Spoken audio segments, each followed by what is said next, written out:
When are we recording? Yes, we're already recording. Okay, great. Brilliant start. I'll give it a break. Welcome to That Guy's a Maniac, the podcast DS. A triumphant return to the podcasting platform for our season 4 show, I guess. My name is Kanzi11 and I'm joined as ever by Richie. Say hello, Richie. Hello. And Richie, can you tell people where you might be able to find us? I mean, you found us, but You can find our podcast on places where you find good podcasts, but you can also find us on our website, www.thatguys.co.uk, and you can find us on most social platforms at That Guy's a Maniac, all one word, lowercase. all lowercase. Thank you. A slight bit of admin before we kick off. We're going to change the podcast slots. They'll be coming out on a Thursday rather than a Wednesday. And we'll probably remember to put it on the socials maybe by Friday or sometimes Saturday. Maybe the Wednesday the next week. Or maybe we just won't do it at all. You may have heard when we introduced this episode that we are calling this season That Guy's a Maniac, the podcast DS. And that is because every season needs a gimmick. We mix it up. We had adverts, we had office skits. Oh. We had the completely unmemorable thing we did last season. We asked each other a question, did we not? We asked each other a question. It was good. It's just the office skit. I've still got PTSD about that. Yeah. So I think so. Season 3 was a palate cleanser, and then season 4 we're back with a gimmick we may enjoy. And this season, as you may have guessed, is inspired by the Nintendo DS. And so what we are going to do is we had a TGA AGM where we came up with a boatload of words beginning with a D and a boatload of words beginning with S. And so each episode will randomly pick a D and an S to celebrate that little gimmick that the Nintendo DS had. And there are a lot of games which were released which had a D and an S subtitle, such as Crosswords. DS at the end. That's quite smart. Yeah. Yeah, it was a Deep Silver game. I knew nothing. You can get it for pounds on eBay. Yeah, Deep Silver game. Crosswords, and then the D of word is big, and then has an S. So it's Crosswords, but it's also Crosswords. Crosswar DS. Crossword DS, yeah. Yeah. And it's almost unfindable on search engines. Yeah, I imagine that. That would be a tough one to find. You just find crosswords. Yeah. Many millions of pages worth of crosswords. So how are we gonna split this up? How are we gonna? So we're gonna have a first half of an episode based on a D word. Then we're gonna have the middle of the podcast where we take a break, maybe review the first half, ask ourselves some questions from the Ultimate Video Game Trivia quiz, Ultimate Video Game Trivia, and then with our palettes refreshed, that's the second time I've used it this season, maybe I'll use it a third time, we'll then finish with the S word second half of the podcast. Great. So Richie, would you like to pick our first D of season 4? Yes, of course. Richie has the big bag of D's. Hang on a second.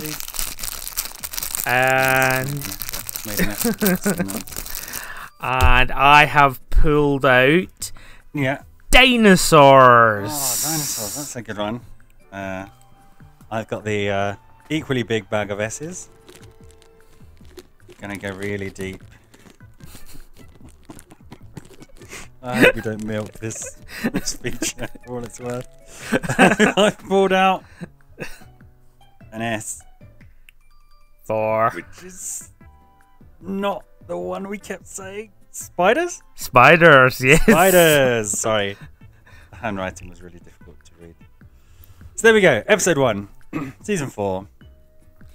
Dinosaurs and Spiders. Okay, let's kick this off. And I would also like to kick this off with thanking you for the heavy lifting at the start of the episode. Well done, good stuff. I'm also going to do absolutely nothing for the dinosaur segment because you are also Kunzi11 of Dinosaurs in Games fame. Kunzi11's Dinosaurs in Games blog. So for long-term listeners of the blog, readers of the podcast, you'll know that I used to post quite a lot about dinosaurs in games, to the point where it was too much. So I created a spin-off blog called Kunzi11's Dinosaurs in Games, where I tried to kind of find games which had dinosaurs in them until I lost interest in 2013. So this is the 10th anniversary of you losing interest. Of the last post, which is still up on Kunzi11's Dinosaurs in Games.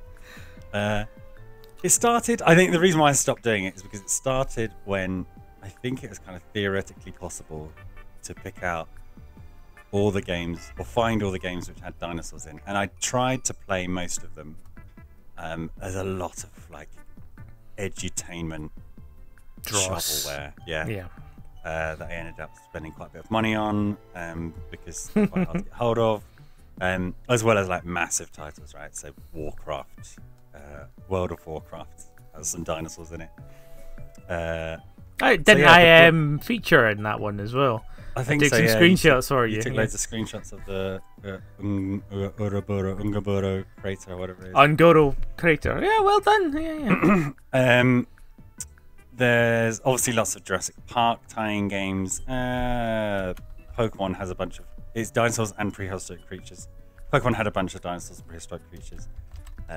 Animal Crossing, obviously, and then a bunch of others. I think one of the reasons I stopped is because it started to get... it's when gaming really exploded, and it was just impossible to keep track of all the games with dinosaurs. No. And it was a quite unfortunate timing as well, because it was just before proper dinosaur games started to come out. So like these games which have chops in terms of being advised by paleontologists and having like quite obscure new-ish dinosaurs. So yeah, it was right before like Project Ark Survivor. Yeah. And other ones. Ark Survival involved. There's two other big ones which I'm just totally forgetting. I'm now just googling dinosaurs in games. I've not played any of them. Project something evolved.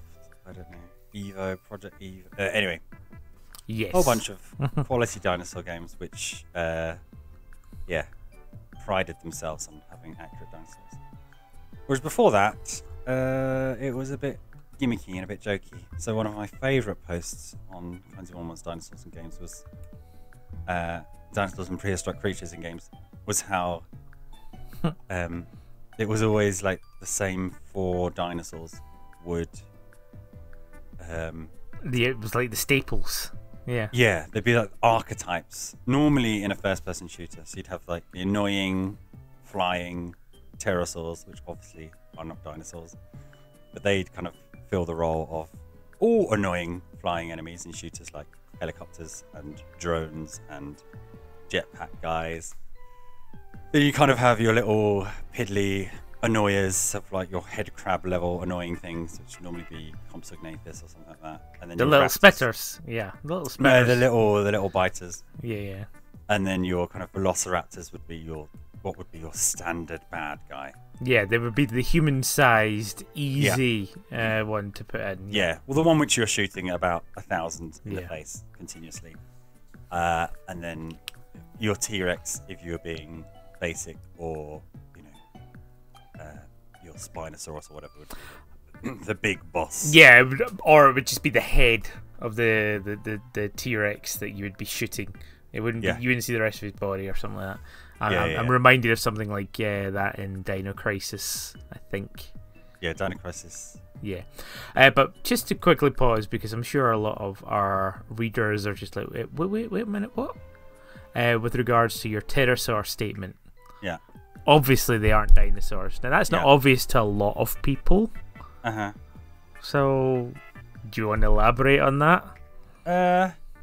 Yeah, so there's a lot of extinct animals. In fact, 99% of species on Earth are extinct, or which have lived on Earth are extinct.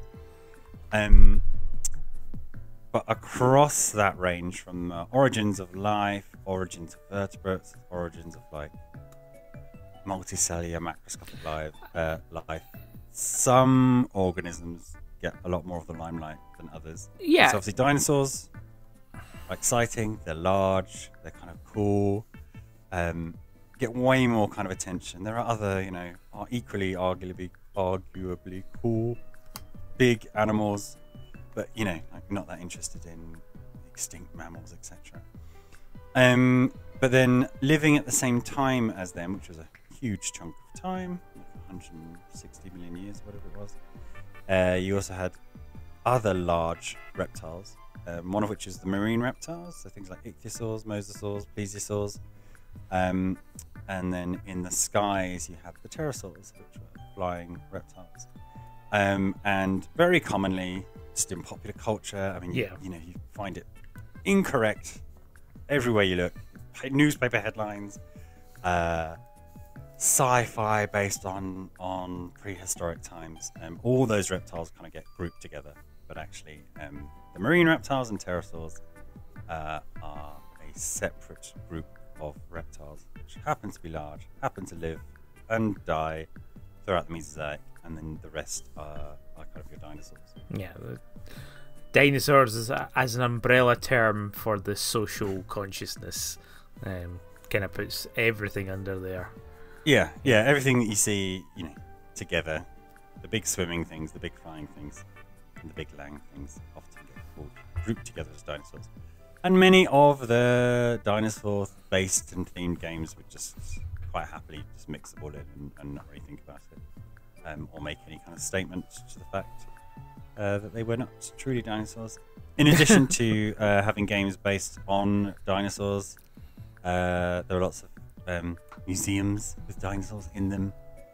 So I think is it GTA 4? Yeah. They kind of cop out by not wanting to render the entirety of the American Museum of Natural History, but you can sneak in. I think there's a mission you have to do in there, and there's just like one dinosaur skeleton in the central hall. Oh, but still, that's cool. It's cool they put something in there. I think they kind of make it. If memory serves, they kind of make it look like the museum's under construction or refurbishment. So that's why you don't fill it up with dinosaurs. Probably one of the best dinosaur museums is in Stranglehold. Nobody talks about Stranglehold anymore, but I remember when it came out, it was a big. It was like a big title because wasn't John Woo involved or something like that. Yeah. And it kind of prided itself. It was like that was PS2 though, wasn't it? Xbox 360. Xbox 360. Okay, yeah. It kind of prided itself in destructible scenery. So there's an amazing bit which is set in a essentially virtual copy of, I think it's the Field Museum, where across that whole level you're in a gunfight with loads of goons and you're sliding everywhere, and you're basically just shooting up not only dinosaurs but things like dodos and archaeopteryx, pterosaurs and thylacines in the background, which is kind of cool. And you get an achievement in Stranglehold for shooting all the bones. I think you do, yeah. Is it Paleontologist? I think Paleontologist, it's a couple of games which dish out the Paleontologist achievement for doing various bits and pieces. Nice. And one of my favourite blog posts, if I say so myself, is like, well, what are the common, I guess, like mechanics or tropes of getting dinosaurs in games? So obviously time travel is one of them. So you go back in time to the time of the dinosaurs. Another one is you just somehow just magically bring them back. So Jurassic Park style. Jurassic Park style. I mean, Pokemon to a certain extent. Yeah. I think was it the Dinosaur King series, where you find some fossils and chuck them in a machine and it brings them back to life. Nice. And then you've got Turok. And then you got games like Turok. Oh, what is happening with Turok? That is time travel now. It is and it isn't. So the dinosaurs evolved into an actual species of hominids, and also they still have dinosaurs as well. So it's a weird one, that. And sometimes there's just dinosaurs. Yeah. Like Final Fantasy has basically dinosaur characters throughout it. Yeah. And I don't even know their play. I meant to check before. I mean, we didn't know because we just bought the D, so why would I have checked before? But there's a whole series of amazing Flash games based on dinosaurs, such as Velociraptor Safari and Jetpack Brontosaurus. Don't you remember those? Nope. Excellent games. Jetpack Brontosaurus was you play as a Brontosaurus that dreamily jetpacks through space. And Velociraptor Safari, you would try. You're a Velociraptor with like a pith helmet, just mentally driving a jeep around. Okay. You know, this is at the height of. I just checked. Neither of them are available anymore. I think because Flash doesn't exist anymore, right? Probably in some form. Yeah. It's probably more safe. I think the Unity web player died. Ah, okay. But yeah, they were just fun.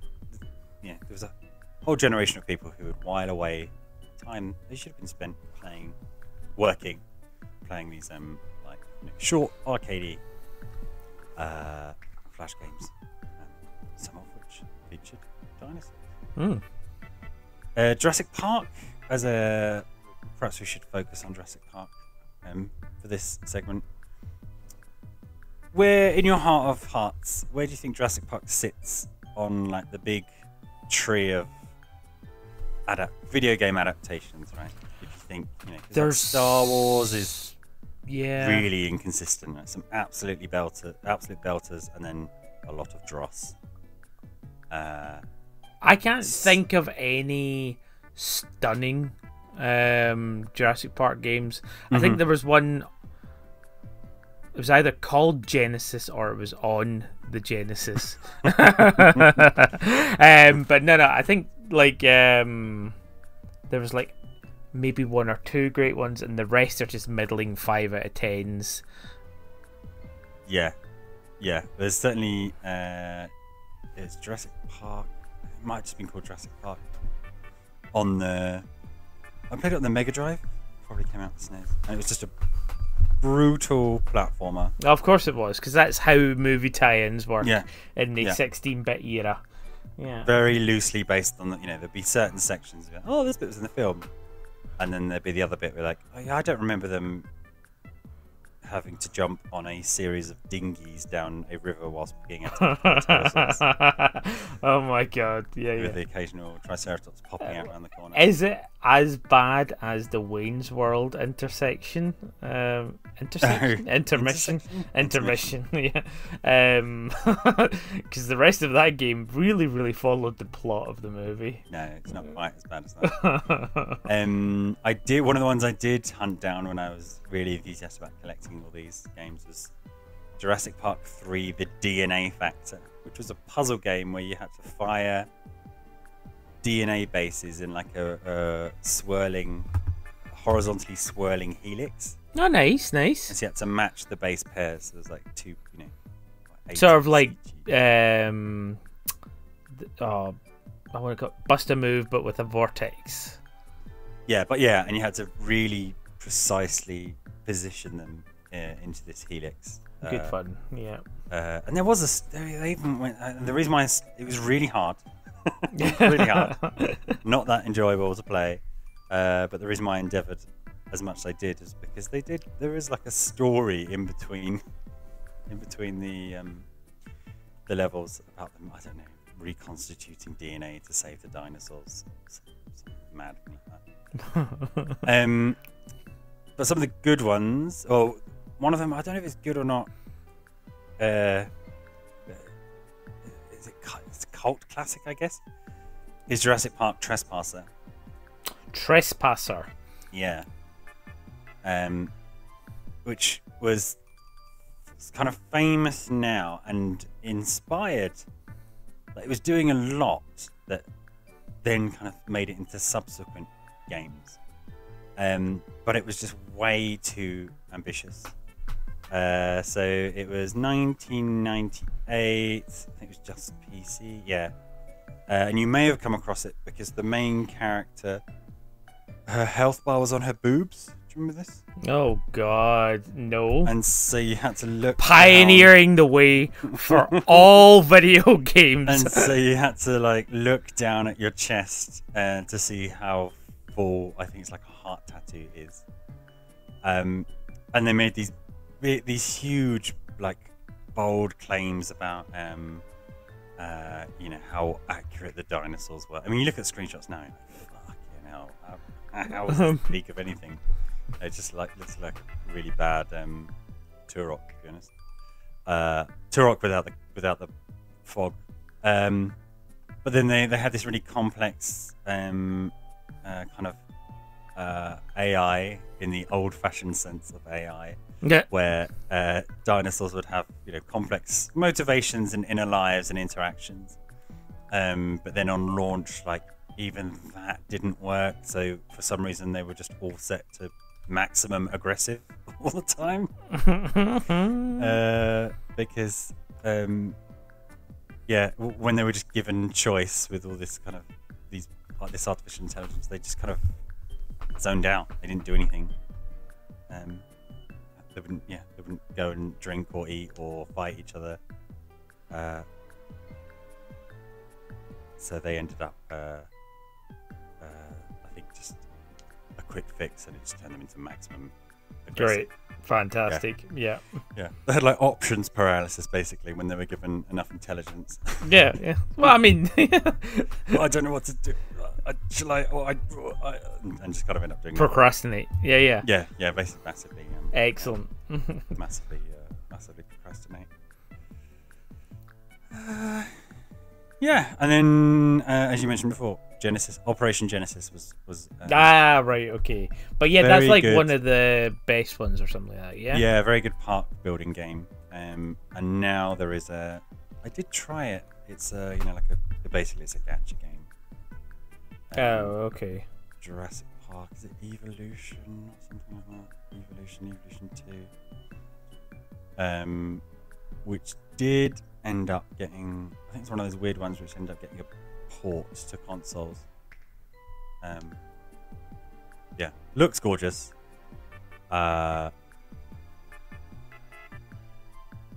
It's quite highly regarded as well.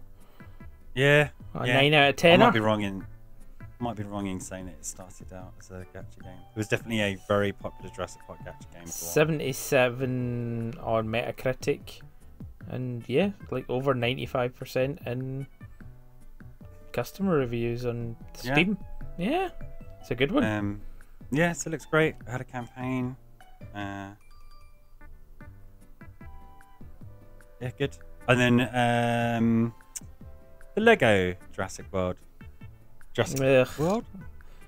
Yeah, Jurassic really World. Good. Yeah. I enjoyed that. It was Did you? The old films and new films, yeah. But I think the Jurassic World content in Lego Dimensions was better. Okay. Even though it was kind of identical. The hub was almost identical. Crazy. Because you're basing it on Jurassic Park. Yeah.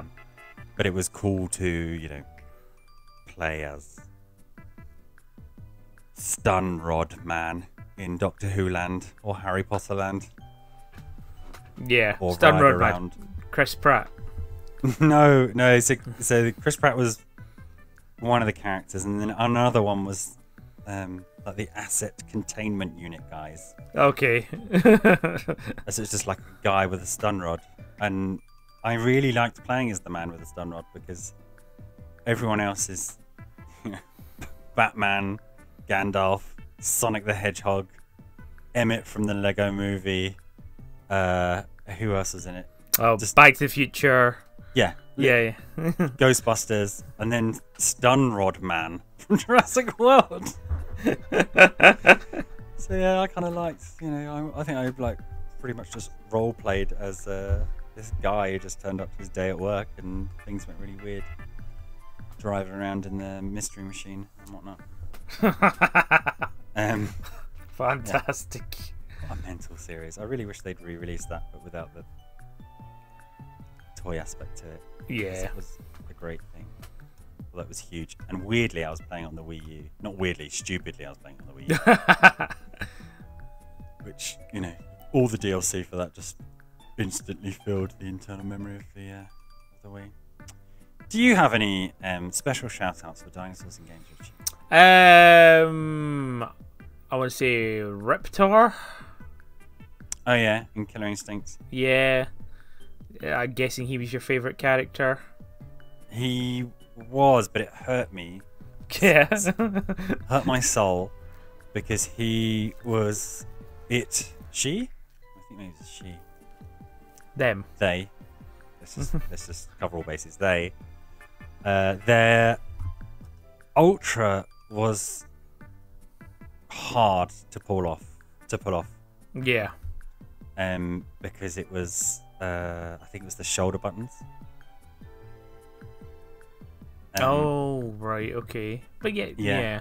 So it was just really unlike Orchid and Fulgor and Sablewolf and Jago, pretty much all the characters. I think Spinals was quite difficult. I could never kind of consistently hit Riptor's Fulgor's Ultra was pretty brutal as well because you had to do that tiny little eye laser in the middle, and that was a shoulder button one. Yeah. Yeah. But I could hit that more consistently than I ever could Riptor's. Yeah. And his their combos. Because he had all these string moves, right, which are kind of your bread and butter for building combos. Was kind of like a back forward thing, which is also not my. Oh yeah, the hold back and release. Yeah, but with I think with a circle, so it would kind of do a forward somersault, and that was the way you launched most of your combos. I think it was an uppercut that did it as well. Yeah, and then sadly the level music was a bit uninspiring. It's just like generic jungle drum themed. But yeah, it's cool. Animal Crossing, create your own museum. Yeah, that was very cool. That was very cool. You would randomly find these dinosaur bones by digging around your little village, and you get them appraised by a dude. I think, was there not like a thing where you could only do this like once a day or something? Yeah, in the older games, because I don't think either of us have played the latest one, right? No. In the older games, I think you'd only get something like 3 fossils a day, and then there'd be they would be random as to what they were. So when your museum was near complete, they'd be like, I just need the middle quarter section of a Triceratops to complete the museum, and all I keep getting is ammonites and the parts of them. But they were good. They were good money. They were good money. Yeah, they were good money. And the latest game, so I did have a look at what was in the museum, it's beautiful. The different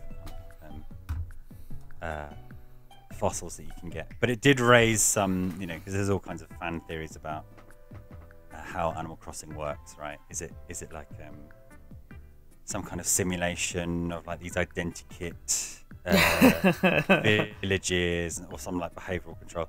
And if you look at the paleontology of the region, as well as the flora and fauna, it raises some really interesting questions. So just under the surface, you can find Mesozoic, Cenozoic, Paleozoic fossils. They've been put there as temptation from Satan. Yeah. Really, really obvious. There's no like digging any deeper. Looking for strata and all that sort of stuff. Yeah. Just a really weird, ubiquitous geological set, universal geological setting. Yeah. For things. And then here's my favourite. And then there's just a dinosaur. Did you ever play Deathtrap Dungeon? Deathtrap Dungeon. I think we Yeah. talked about this in detail. Where you plays the bad guy. No. No. That's the No. one we got confused. That's Yeah, Dungeon Deathtrap Dungeon. And it. Is it not like Oh no! Tell me about Deathtrap Dungeon. So Deathtrap Dungeon was based on.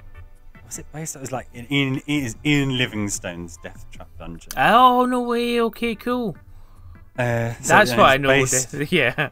Yeah. Sorry. It's based on like a choose your own adventure Yep. called Deathtrap Dungeon, which had a lot of I think it's like one of the fighting fantasy series. Yeah, the 6th game book in the fighting fantasy series. So it's one of the ones that was quite well known and had a bit of a following and was known for being just brutal. And it was turned into a massively ambitious PlayStation game.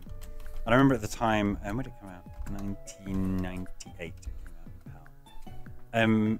It got quite a bit of coverage in the magazines just because it was really, for the first time, a game that kind of felt like, almost like D&D, and that you were heading into this dungeon. And it was filled with death traps. And it launched somewhere. I don't know if they're worth anything, but it launched with a deck of cards, which I think was just, what's the family game? You know, Happy Families. I think it was like Happy Families. That might be completely wrong. You got to collect 4 of the same.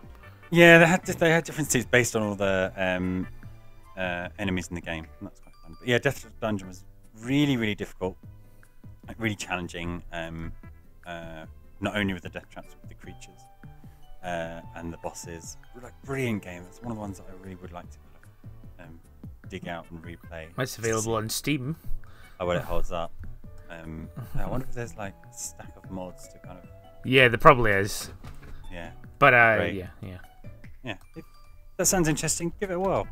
And one of the big bads in that is just 14 levels into Deathtrap Dungeon is a big T-Rex. Yeah, nice. Which resembles the T-Rex from Demo 1, which I was also going to mention. And then the other example of there's just dinosaurs is the kind of T-Rex Easter egg. It's not really an Easter egg. I mean, it's a central character in the Tomb Raider games. Yes. So yeah, it's the idea that. Yeah, you open a tomb somewhere, go into a cave, and somehow dinosaurs are still around. Break into whatever cave in the Himalayas, and then go down a waterfall and through a thing, and then somehow in a closed arena with virtually no ecosystem whatsoever, are 6 raptors and a T-Rex. Yeah. 1 T-Rex. That have somehow managed to stay alive. That was always fun. And was it the first game? Or maybe the second game? Yeah, the first game you went through the Lost World. So there's a whole bit where you had to go through dinosaurs. I think it was the second game. It was just kind of hidden. Yeah, it was. It was hidden under you're like going through a tomb, with the slicey blades and rolling boulders and all that business. And there's a huge death slide down to like a Buddhist temple. But if you let go halfway through the death slide, which is extremely tempting to do, you kind of fall all the way down, break your legs, but then you'd see this T-Rex stomping around. Oh no way! There's a T-Rex. Yeah. And then I remember that. Yeah, that was kind cool. of work out. Yeah, the second time round, when you load up your save from the save point, instead of going down a death slide, you can just about spot that there's a ledge. You can climb across and then down this massive ladder, and then you're in a pit with a giant T-Rex. Great. Just exactly what you want. And again, questions abound about how an individual T-Rex managed to survive in a completely lightless and lifeless pit. But if that's what's breaking your immersion. Yeah. Then you've got bigger problems, buddy. Exactly. But I think we do need to put a pin in dinosaurs for now because we have reached the middle of the podcast. It's the middle of the podcast, and what do we call this time? Break time. Break time.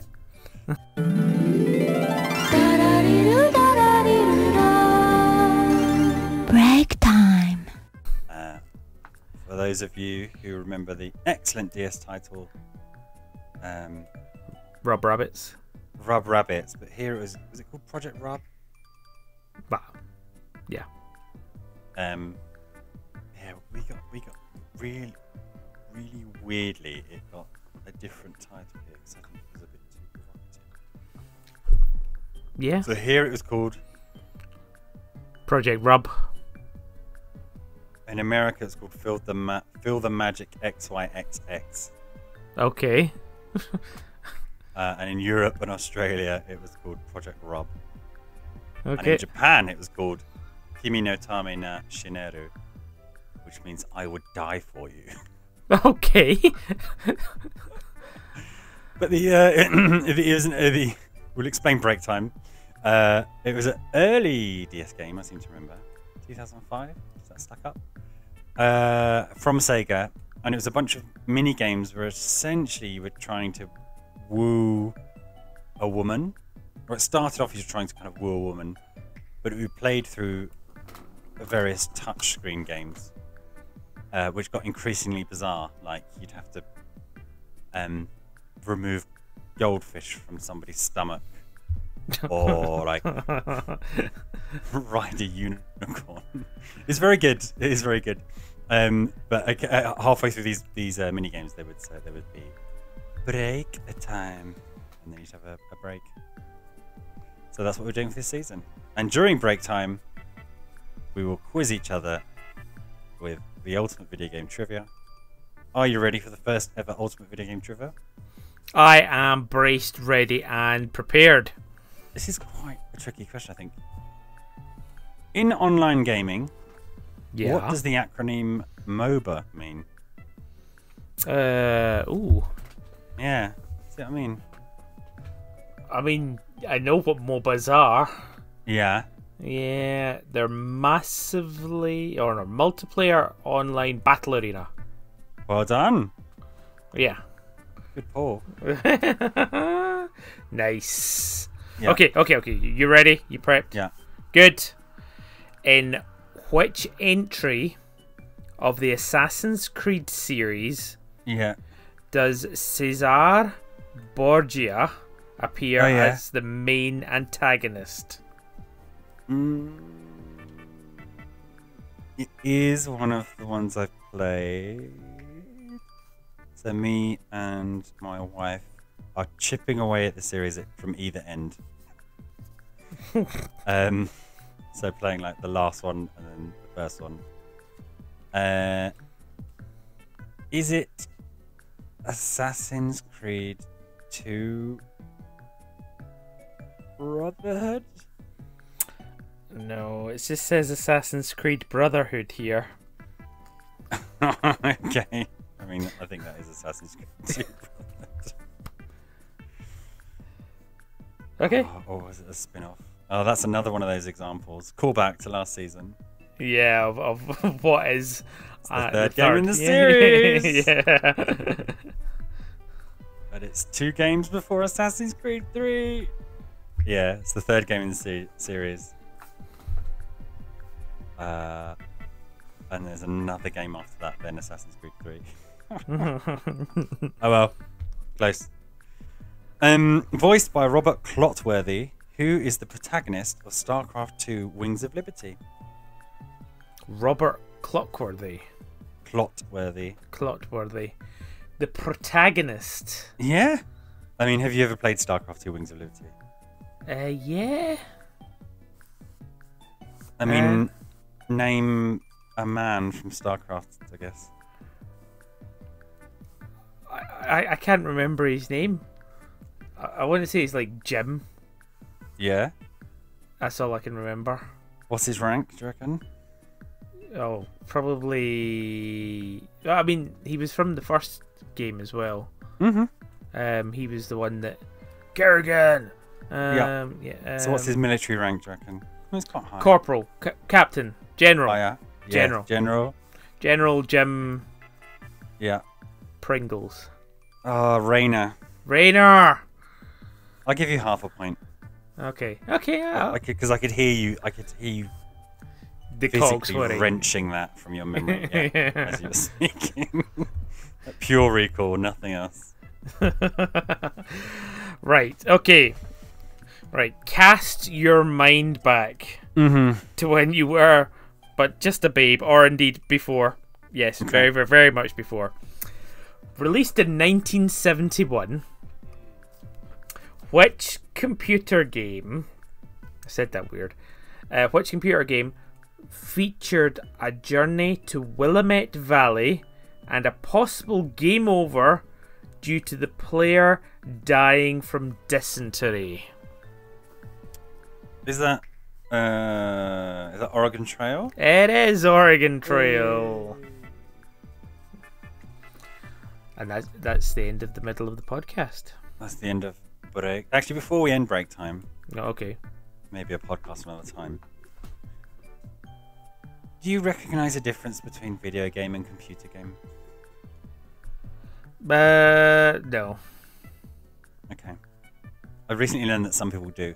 I just thought computer games, what we used to call them before, they were big enough. But some people still use it as a this means this and this means this. Yeah, they're probably wrong. I think they're interchangeable nowadays. Nowadays they are, yeah. Anyway, there you go. Quick aside. Yeah. We're in the second half of the podcast, Richie, and what's our theme? Our theme is spiders. Okay, what you got? So, I have decided to talk about a few of spiders in video games. That's a good shout. Yeah, well, I mean, considering that is the theme. But before we jump straight into it, spiders are almost always bad guys. Almost, yeah. I agree. I would say I would struggle to find a situation where spiders weren't the bad guys. They are, in modern parlance, normally evil coded. Yes. They are like siding with Satan. Absolutely. And you generally get two types of spiders in video games. Yeah. You get spiders with long, spindly legs and sharp, pointy toes. And those sharp, pointy toes generally end up sort of working like fangs or blades as well. Or you get sort of fat teddy bear ones. Yeah. Which have the big pads and are sort of more tarantula-like. Yes. I agree. I'd add a third category. Okay, yeah, go on. When video games, particularly tie-ins or computer games, were uninspired and everything was a platformer, spiders as well as snakes were like a generic enemy in a huge amount of them. Yes. But they'd just be like a black circle with like 4 lines off either side. Yeah. That would probably just like annoyingly jump up or dangle down from the ceiling. Yes. That's our third archetype of spider, I think. Yeah, there's also the spider that's not sure if it's a face hugger or not as well. Yeah. Sort of like head crabs as well. Yeah. Yeah, although technically only 4 legs. Yes. But yes, let's not delve into that because I'm sure there's been many depictions of spiders which do not fit the criteria of 8 legs, etc. No. Yeah. So I'm actually just going to start with a few shout outs and I'm going to let you also step in. First and foremostly, as a blog about Resident Evil, we have spiders in Resident Evil. We do. We've not seen them for a while. No, to be honest, I was thinking about it and I was like, when I think of spiders in Resident Evil, they never made it into Resident Evil 2.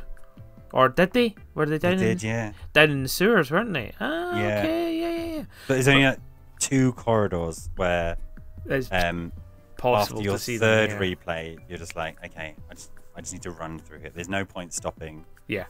If I just belt it, they won't catch up. They won't catch up. They'll shoot their venom. Yeah, and or they'll drop. And there's one of the corridor runs where you see them. You kind of belt it down there, and then the screen changes. Yeah. And you can see that there was one on the ceiling as you run past, and all you hear is the like thud. Yeah. Yeah. And then. Yeah. It'd be really annoying if they did spray you and get you, because then you'd be poisoned, and you really never wanted to be carrying around a blue herb. Never. Like, but I think you were also quite close to your what's it called? Chest. Stash. So you could always just get that one next. If you'd bothered picking them up, because once you got it down pat, you'd be like, there's literally no point to ever need a blue herb. Yeah, I think I was still always. I never speed runned. I think it was mostly always just I need everything just Sped in round. case. Sped round. Anyway, you were saying when you think of spiders in Resident Evil. Yeah, no, I think of the Resident Evil 1 guardhouse. Yeah, that's the room with the billiard table. Yeah, and there's also like a completely webbed room where you fight a spider boss.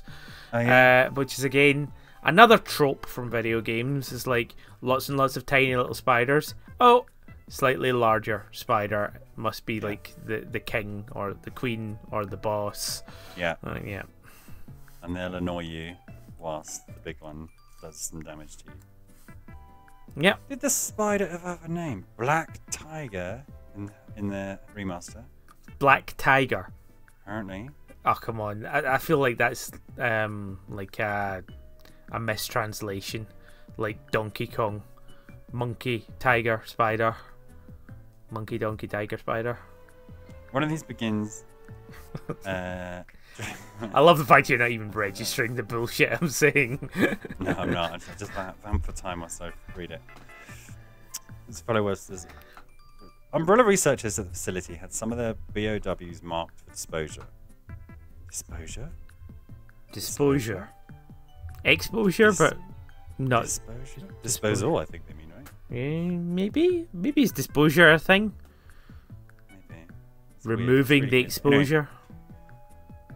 one of these began to mutate unexpectedly, growing even larger than its fellow web spinners and developing a more concentrated venom in its abdomen, the Black Tiger. This spider also regained the ability to spin webs, something lost by the ironically named web spinners. Okay. Not ironically named. Well, they are, because they can't spin their webs. Yeah, I suppose that's true. Apparently, because they've lost their ability, according to Resident Evil Archives. Oh, I regret not buying that book. Okay. Yeah. Yeah.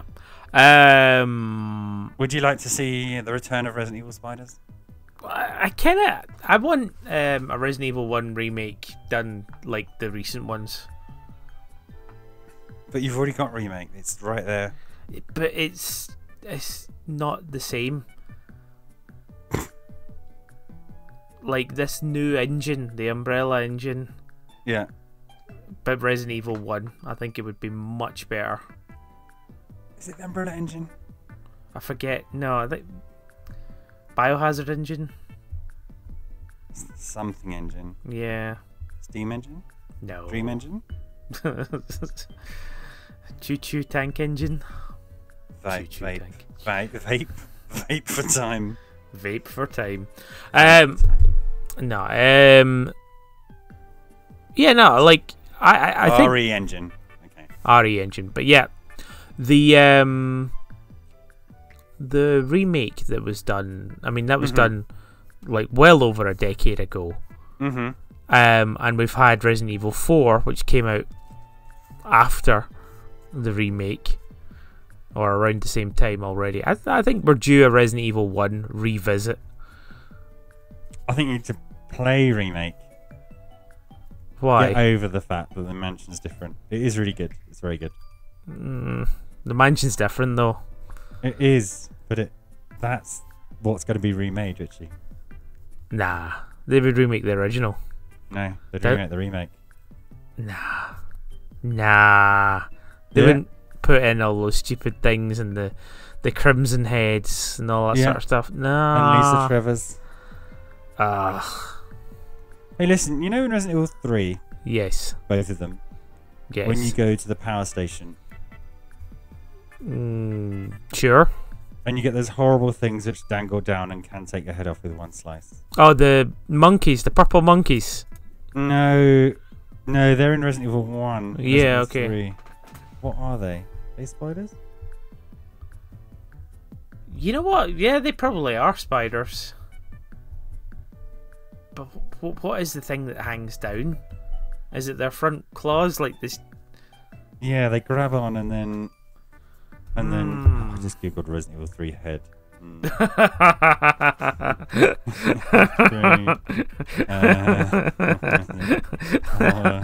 I didn't click on images, thank you. Power plant. What are they called? Maybe they're probably just hunters, versions of hunters. Substation. Raccoon substation. Yes. Yes. Nemesises. Nemesis. Drain Deimos. Deimos. Deimos. Drain Deimos. Okay, so let's look this up. This is so fun. I love it when we make a podcast where we're just Google imaging. Yeah, they look spidery enough to be spiders. Although, 6 legs. Yeah, no, they look like the purple monkeys. They don't have any origin story.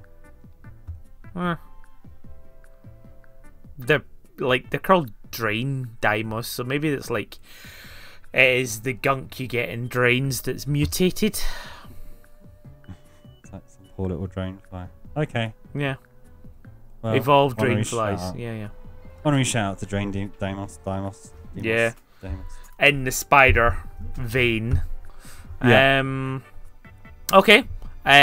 My other shout out, because we're going to step away from the RE world, but still keeping to the late 90s, Ocarina of Time had the Skulltulas.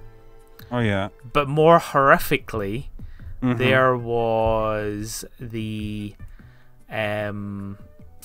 people that had somehow merged with the spiders. So there is a house that you can go to, and these polygons have got like people's eyes and their mouths sort of drawn to one side, sort of coming out the back of a spider's abdomen, sort of thing. Okay. And cool, do you know?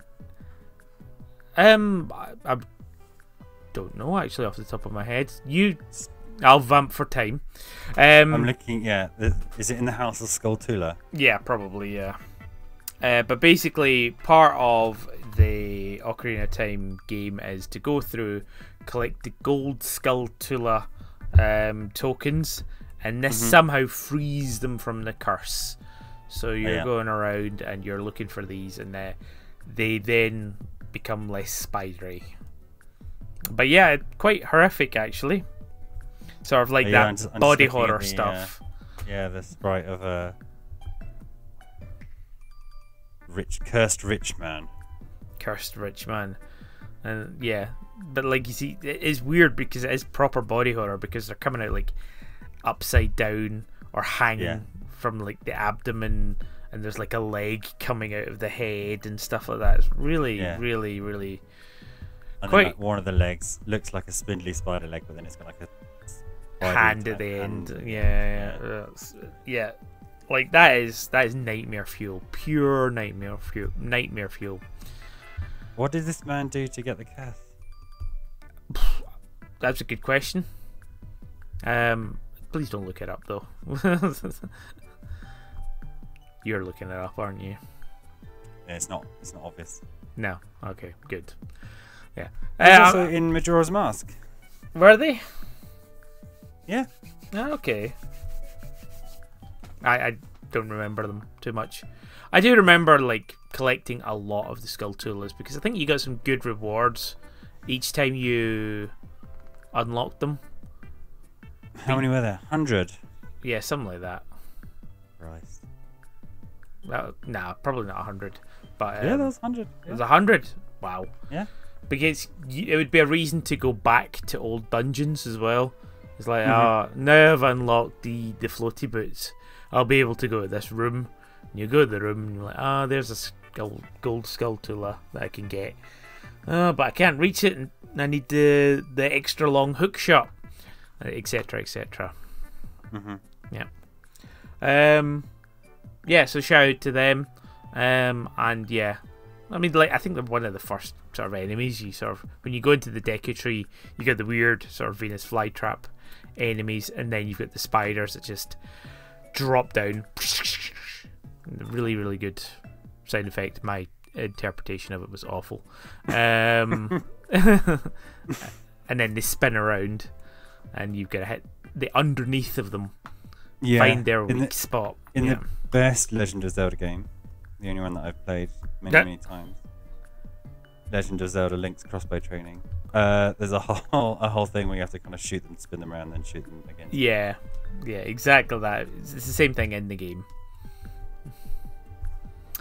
Cool. That's it for Legend of Zelda. My other nod to spiders in video games, and I'm sure there are millions of them, is to the Devil May Cry series. They love a spider. And quite famously, I think one of the first bosses that you fight in Devil May Cry 1, his name is Phantom. And he's a big spider to start with. And I don't know if you remember, did you ever play Devil May Cry 1? I did, but it's just not in the memory banks as much as 2 and 3 are. He's kind of made of rocks, and he's got lava in between. Yes, I remember him now. But he has a phase 2 where his abdomen actually unfurls and it becomes a scorpion tail. Nice. And I think his front claws become pincers as well. Yeah. But, yeah. So that's really, really cool. I like that transition. And also in Devil May Cry 3, there were quite feminine arachnes.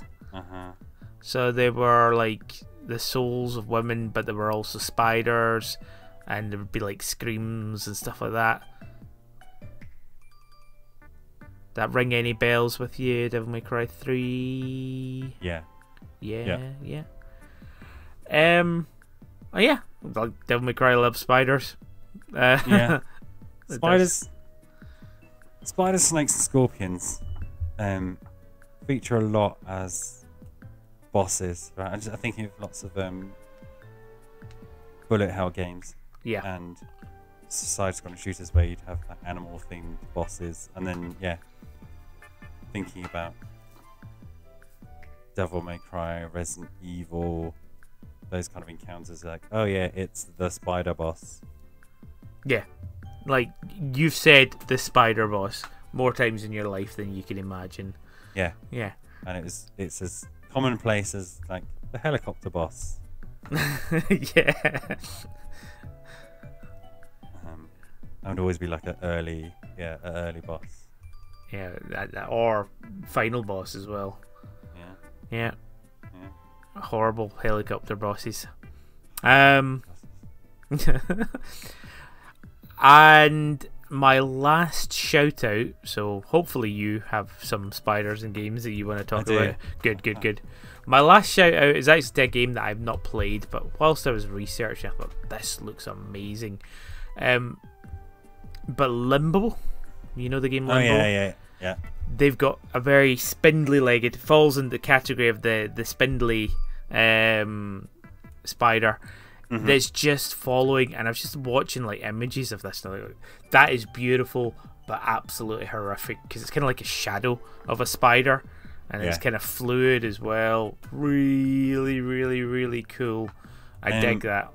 I think I remember reading that the Limbo spiders are one of the ones which triggered like a big conversation about these games are awful for arachnophobes, and that there were like a bunch of arachnophobic gamers who kind of got together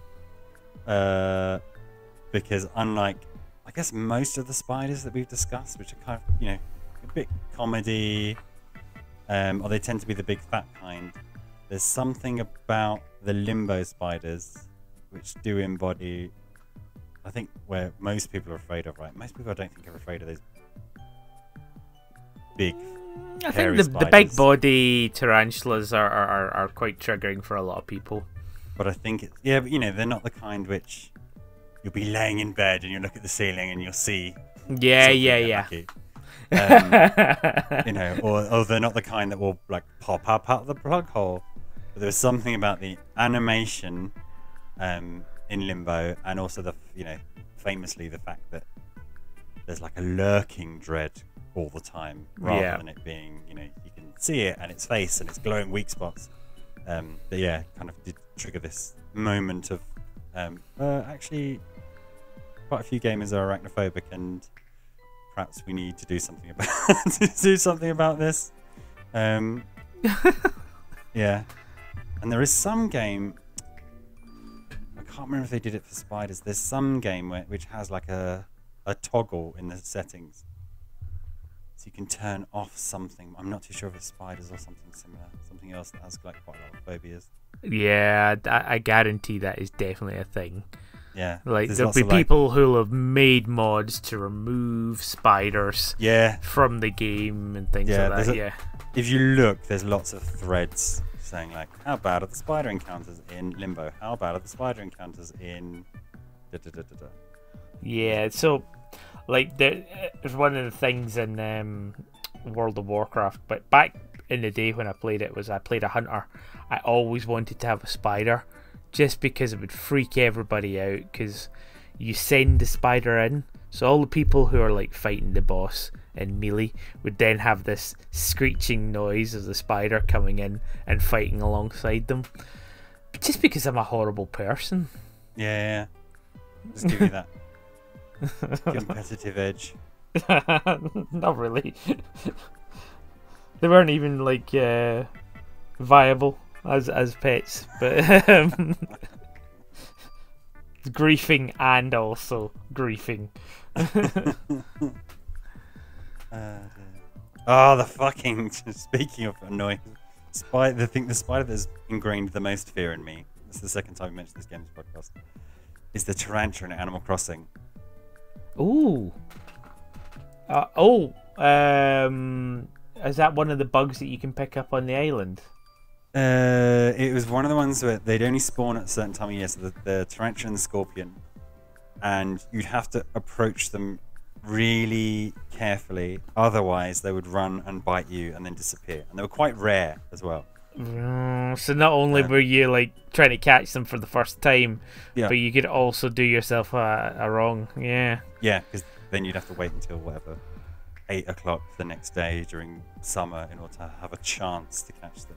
And it'd be thrilling because you'd be herring across your village as you normally are, you know, collecting plants, digging out fossils, etc. And then you kind of see it out the corner. You go, right, get the net on, and like slowly creep up to it, and then, you know, a elephant made out of patchwork would come over and watch you do it. And there's like a really specific kind of distance it had to be in order for you to scoop it up.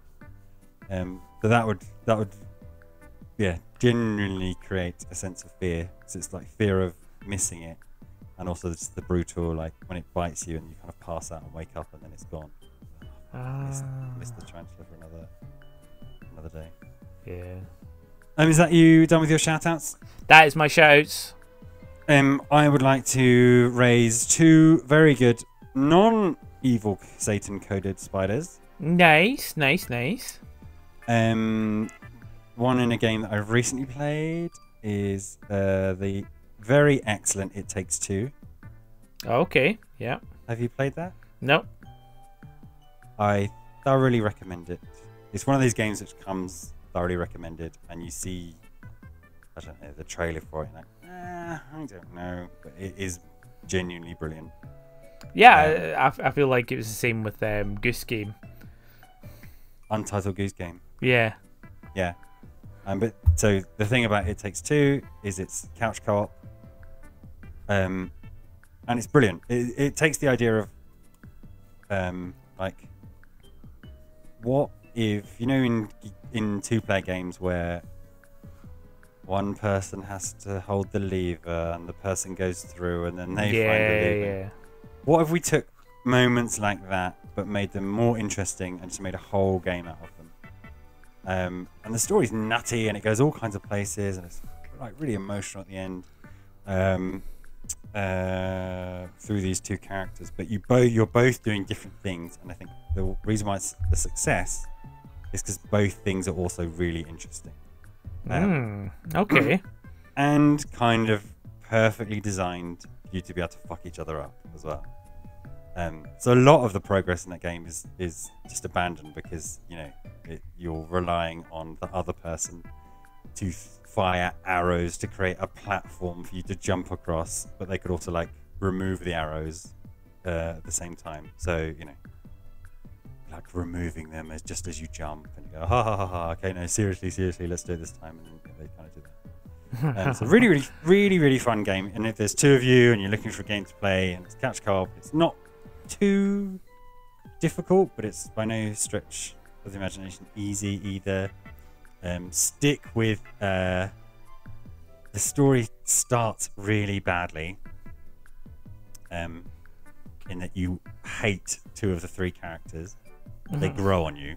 Okay. They just, I don't know, something about the way they've done it is they got it the wrong way around. But you start off being like, oh, I'm not too sure I can deal with like 16 hours of these two guys. But no, it's great. But they have a level where there are two spiders, and they're friendly spiders. Nice. Good. And you ride on them. Spoilers. You ride on them. And so they're kind of like very helpful. And just helpful and friendly coded. And they do a cool bit where you're kind of like, you know, walking on the underside of tree trunks and stuff, and the camera changes perspective. So that's my most recent shout out for good friendly spiders in games. And the other one, which comes up way too often on this podcast, is Deadly Creatures. Deadly Creatures. Excellent game. Did it only come out for the Wii? I think the Wiimote was kind of essential to its play, so maybe it did. Yeah. Okay. THQ game, and you play as a scorpion and a tarantula. Oh, nice. So you play the whole game from their perspective. So yeah, so by its very nature, you are kind of the protagonist, just playing around as a spider, and it's lovely because everything's kind of at that scale, and you're kind of crawling through and under around these human environments. Oh, that's quite cool. That's quite nice. Yeah. Really love that game. And even though you're just stuck in a boot as a tarantula and a scorpion, there is a storyline. Someone really famous. Oh, it's Dennis Hopper and Billy Bob Thornton. Okay. Voice these characters. So you kind of follow their story whilst you're stuck about as a spider and scorpion. Really good. And just, there are far too few games where you play as a thing rather than a person or a humanoid. You play as a non-humanoid organism throughout. Yeah. And it's really fun, and I wish there was a bit more than that. So that when we were playing It Takes Two, that reminded me of that, because you use your web to access different places. Oh, I love Deadly Creatures. Why haven't we had more of those type of games? Yeah, I dig that. Yeah. And sadly, it's just stuck on the Wii, it seems. So yeah, tough indeed. Watch a playthrough, I guess. Yeah, wait for the movie, although Dennis Hopper probably not going to voice it. No, or Billy Bob Thornton. Oh yeah, true. So yeah, there we go. Two good spiders. Nice work finding them. But I think we need to draw the first episode of our season 4 to an end. Do you know what I'm surprised about? What are you We surprised didn't talk about? about sexy spider ladies. Well, I kind of glossed over sexy spider ladies in Devil May Cry 3.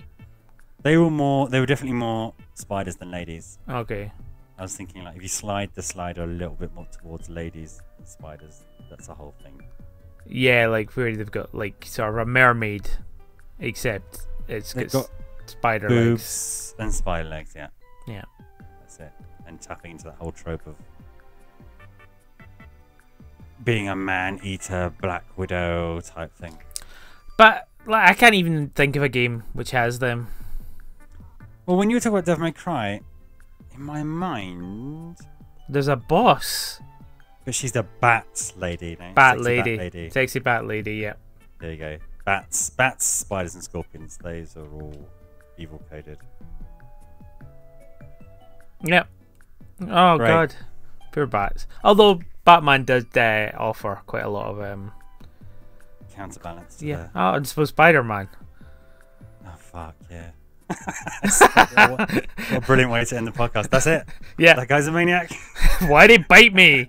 Why'd he radioactively bite me? Oh my god, it was perfect the whole time. Idiot.